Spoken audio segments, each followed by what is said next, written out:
Good morning, welcome back to my channel. আশা করি আপনারা সবাই খুব ভালো আছেন, আমরাও ভালো আছি। কিন্তু আমার কালুর শরীরটা খারাপ, কালুর শরীরটা কিন্তু আস্তে আস্তে খারাপই হচ্ছে, একটু ভালো হচ্ছে আবার খারাপ হচ্ছে। ওষুধ দেওয়া চলছে, ডাক্তার তো দেখিয়ে এসেছিলাম বুধবার দিনকেই। আর এইটা কিন্তু শুক্রবারের ভিডিও। বৃহস্পতিবার দিন আপনাদের সঙ্গে ভিডিও শেয়ার করার পরে শুক্রবার দিন ওকে নিয়ে এতটাই ব্যস্ত ছিলাম যে আমি এই কিছু কিছু ক্লিপ ছাড়া সব ক্লিপ নিতে পারিনি। আর ওইটুকু কি ভিডিও আপনাদের সঙ্গে শেয়ার করব, তাছাড়াও আমি এডিটও করতে পারিনি, যেই কারণে কোনো ভিডিওই দিইনি। এই চাদরটা বৃহস্পতিবার দিন আমার ছোটো মামি আমাকে দিয়েছিল, সেটাকেই বুচান সকালবেলা পেতে ফেলেছে। ভীষণ সুন্দর হয়েছে, আমার তো ভীষণ পছন্দ হয়েছে, আর বুচানেরও পছন্দ হয়েছে। ঘুম থেকে উঠেই মুখ টুক ধুয়ে স্কুল যাওয়ার জন্য রেডি। পড়াশোনার নামে কোনো নেই, সব গুছানো শুরু করে দিয়েছে। একদম পড়াশোনা করে না, একদম। দুটো বাচ্চার কেউ পড়াশোনা করে না, সেই নিয়ে রোজ বাপনের সঙ্গে আমার ঝামেলা। বাপন বলে আমি ঘরে বসে কি করি, আর আমি ওকে বলি তুমিও তো দেখতে পারো। সব দিকটা আমার পক্ষে সম্ভব না, ঘরের সংসারের সব করে। ওরা এখন বড় হয়েছে, এখনও যদি ওদের মারধর দিয়ে পড়তে বসাতে হয় তাহলে তো আর কিছু বলার নেই। কালুটার কালকে রাত্রির থেকে শরীর খুব খারাপ, খুবই খারাপ। জ্বর সন্ধ্যার পর থেকে 103, 102 জ্বর। তো ওষুধ দিয়েছি। 102টা ওদের নর্মাল টেম্পারেচারের মধ্যেই পড়ে, নর্মাল টেম্পারেচারের থেকে একটু বেশি, কিন্তু 103 হয়ে যাচ্ছে, 3-এর উপরে চলে যাচ্ছে। রাত্রির ভর 2টো 2:30টা 1:30টার সময় মনে হয় ওষুধ দিলি না বাবান? 1:30টার সময়, মানে যেহেতু বিকালে ওষুধ দেওয়া হয়েছিল তাই 1:30টার সময় আবার ওষুধ পড়েছে। 1:30টা পর্যন্ত আমি আর জাগতে পারিনি, আমার শরীর দিচ্ছিল না, আমি ঘুমিয়ে পড়েছি। 12টা পর্যন্ত, 12টা 12:30টা পর্যন্ত আমি জেগেছিলাম।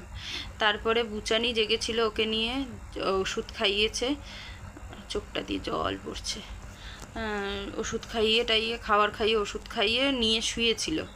আমার আবার 2টো 2:30টার দিকে হট করে ঘুমটা ভেঙে গেছে। তারপরে গিয়ে দেখি ঘুমাচ্ছিল, তা গাটা খুব গরম। তারপরে তুলে এনে মাপলাম, দেখি 103, 3.5 হয়ে যাচ্ছে। বুচানো তখন মেপেছিলিস, তখনও 103, 3.5 না? হ্যাঁ, 103-এর উপরে জ্বর ছিল। তো এখন সকালবেলা আবার এই আধা ঘন্টাও হয়নি, এখন কিন্তু বেশি বাজে না, দাঁড়ান দেখি কটা বাজে। এখন 9:18 বাজে। এই 8:30টার দিকে ওকে ওষুধ দিলাম, মানে কালকে যেহেতু 1টায় পড়েছিল, আবার 8:30টায় এখন দিলাম আবার ওষুধটা। ওষুধ খাওয়ালাম, তার আগে ওকে খাইয়েছি। তো ভাত খাওয়াইনি, ভাতটা যেহেতু একটু ঠান্ডা লেগে যেতে পারে, জলের ব্যাপার থাকে ভাতে, ক্যাট ফুডটাই দিয়েছি। খেলো, মানে খিদা আছে ওর পেটে, কিন্তু খেতে পারছে না। মানে ওর গলায়, নাকটায় যেহেতু নিঃশ্বাস নিতে পারছে না, মুখ দিয়ে নিঃশ্বাস নিচ্ছে, তো ও খেতে পারছে না ঠিক করে। খেয়েছে, তাও যতটা দিয়েছিলাম আস্তে আস্তে আস্তে তো অনেকক্ষণ ধরে ধরে খেয়েছে, আর খালি জল খাচ্ছে বারবার। তার মধ্যে আবার মনে হয় কৃমিও হয়েছে, 2টো কৃমিও পেলাম। এখন বাপন ফোন করলো, মানে বাপন ডাক্তারের ওখানে ফোন করলো, ধরেনি, মানে খোলেনি মনে হয়। তো আমার যে ভাইটা আছে, ওই ভাইটাকে আমি ফোন করবো একটু বাদে, ফোন করে জিজ্ঞেস করবো, তা নিয়ে যাবো ওকে, এই 11:30টার দিকে নিয়ে যাবো ওকে ডাক্তারের কাছে। কারণ এরমভাবে ফেলে রাখা যাচ্ছে না, ওকে দেখা যাচ্ছে না, ওর কষ্ট। ওর একদম মানে ঘুম চোখে, চোখ বন্ধ হয়ে আসছে, কিন্তু ঘুমাতে পারছে না। নিঃশ্বাস নিতে না পারলে আমরাও তো তাই হয় না, নাক বন্ধ হয়ে থাকলে কি করে আমরাও ঘুমাই, ও ঘুমাতে পারছে না। আমি আর বাপন তো ওই 2টো 2:30টা থেকে মানে কেউ ঘুমাইনি। আমি তো বসা, বাপন শুয়ে শুয়েই জাগা, মানে বারবার গিয়ে বাপনের কোলে শুচ্ছে, নাহলে পায়ের সামনে শুচ্ছে, মানে ও শুতে পারছে না শান্তিতে। তো এইভাবে তো কষ্ট দেখা যায় না। ওষুধ কালকে কিন্তু এনেছি, তাড়াতাড়ি এনেছি ওষুধটা, কিন্তু ওই ওষুধটা দিচ্ছি, 2টো ডোজ 3টে ডোজ পড়লো। দেখা যাক, একটু ডাক্তার দেখিয়ে নি। আমার না ভয় লাগছে, আমার ভাল লাগছে না। ওর কিছু হলে না, পড়লেই না আমার ভাল লাগে না। তা চলুন, ওরাও স্কুল যাবে, মা করছে রুটি, আর আমি আজকে একটুও কাজ করতে পারছি না। কালকেও অত কাজ করে এই যে আমার হাতটা গেছিলো পুড়ে, দেখাতে পাচ্ছি, ব্যাক ক্যামেরা দিয়ে দেখাচ্ছি, হাতটা পুড়ে গেছিলো, ফ্যান পড়ে গেছিলো ভাতের। কালকে না, কিন্তু 2 দিন আগে পড়েছিল।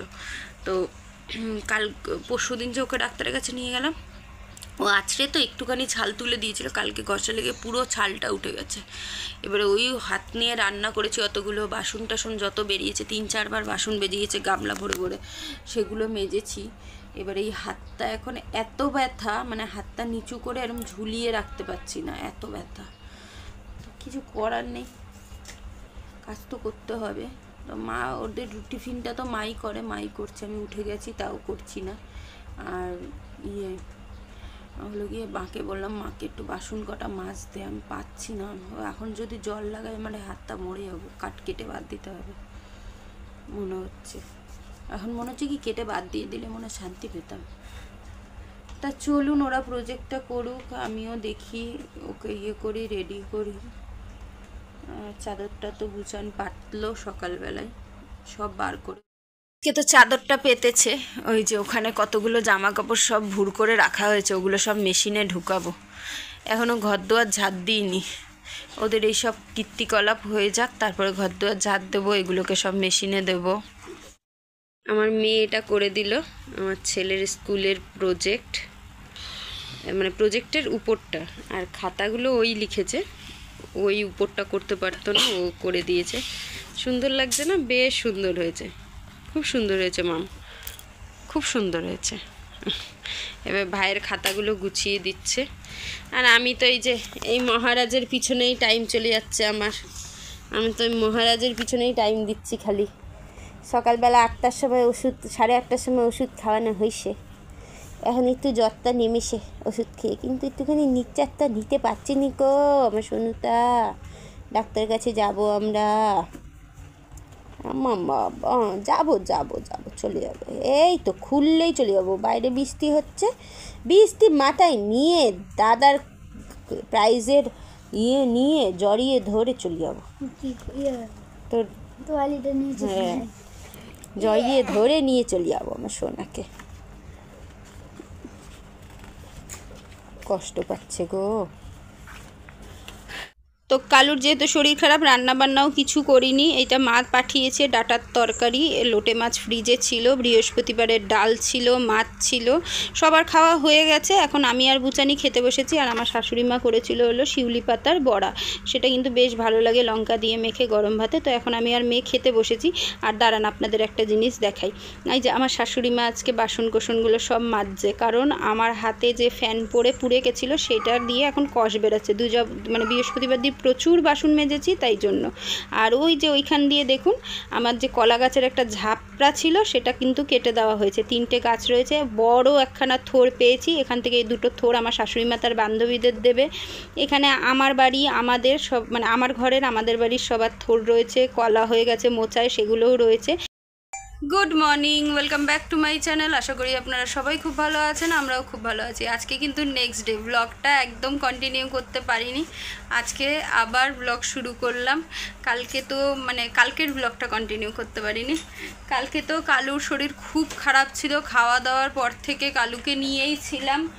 রাত্রিবেলা কালকে তো ওই কৌশিকী অমাবস্যা ছিল, আমাদের ভাত খায় না, রুটি আর তরকারি খাবো বলে সব আটাও মা মেখে দিয়েছে, রুটির তরকারিটা খালি করব। সেই সময় হঠাৎ দেখছি কালু যেন কেমন একটুখানি মানে ঝিমিয়ে গেছে। তো ওর বারবার ঝিমাচ্ছে, আর বারবারই তো আমি টেম্পারেচার করছি বলে টেম্পারেচার মাপাতে দেখছি টেম্পারেচার নেমে গেছে, মানে বাড়েনি। ওষুধটা এত হাই পাওয়ারের দিয়েছিল যেটা খেয়ে টেম্পারেচার নেমে কমে গেছে উল্টে। আর ওদের জন্য টেম্পারেচার বেড়ে যাওয়াও ক্ষতি, টেম্পারেচার কমে যাওয়াও ক্ষতি। তো বেশি কমেনি, ঠাকুরের আশীর্বাদে 3 পয়েন্ট কমেছিল না বাবা, 3 পয়েন্ট মতো কমেছিল কালু। আর এই যে কালু এখানটা শুয়ে রয়েছে, আজকে মোটামুটি ঠাকুরের আশীর্বাদে ফিট। আর ওদিকে গুছানোর বইয়ের টেবিল গুছাচ্ছে, পড়া হয়ে গেছে। তারপরে গোলু এখানটা আমার পাশে শুয়ে রয়েছে, পড়া কমপ্লিট। এখন আমি যাব রান্না করতে। আর ব্লগটা কিন্তু অনেক দেরিতে শুরু করছি। মোটামুটি আমার সকালে ভাত হয়ে গেছে, ডিম আলু সিদ্ধ হয়ে গেছে, ডিমের ঝোল করব বলে। আর কালকে থোড় কাটা হয়েছিল, মানে গাছটা কাটা হয়েছিল, কলা গাছটা রাজুদা কেটে দিয়েছে, তো সেটা আর কলা হয়ে গেছিলো মোচায়, সেই কলাগুলো আলু দিয়ে একটা নিরামিষ তরকারি করব, আপনাদের সঙ্গে ওটা শেয়ার করব। ডিমের ঝোল আর কি শেয়ার করব, ডিমের ঝোল সবাই বানাতে পারেন, তো ওই তরকারিটা আপনাদের সঙ্গে শেয়ার করব। বেশ দারুণ লাগে, এটা আমার শাশুড়ি মায়ের থেকেই শেখা, আমার থেকেও তো মা আরও ভালো বানায়।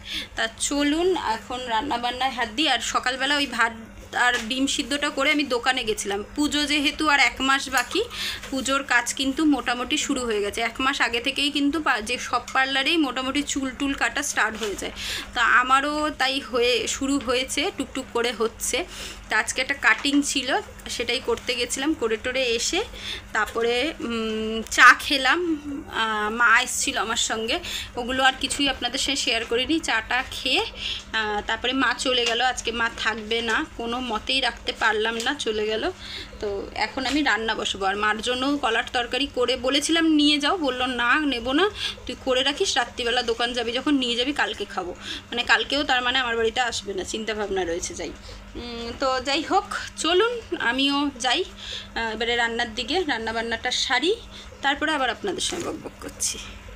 তো মোচা থেকে যে কলাগুলো বেরিয়েছিল সেটাই আজকে রান্না করছি আলু দিয়ে নিরামিষ করে। তো কলাগুলোকে আমি ছালগুলো অল্প অল্প ছাড়িয়ে আর গোল গোল করে সরু সরু করে কেটে নিয়েছি, ডুমু ডুমু করে ছোট্ট ছোট্ট আলুও কেটেছি, দেখতে পাচ্ছেন। নুন হলুদ দিয়ে এটাকে এখন সিদ্ধ করছি, আগে ভালো করে ধুয়ে নিয়েছি, তারপর সিদ্ধ করে নিলাম।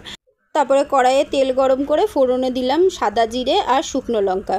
এটা একটুখানি পুড়ে আসলে পরে সিদ্ধ করে রাখা আলু আর কাঁচকলাগুলো দিয়ে দিলাম, মানে ওই ছোট্ট ছোট্ট বাচ্চা কাঁচকলাগুলো দিয়ে এবারে ভালো করে তেলের মধ্যে এটাকে ভেজে নেব, খুব ভালো করে ভেজে নেব।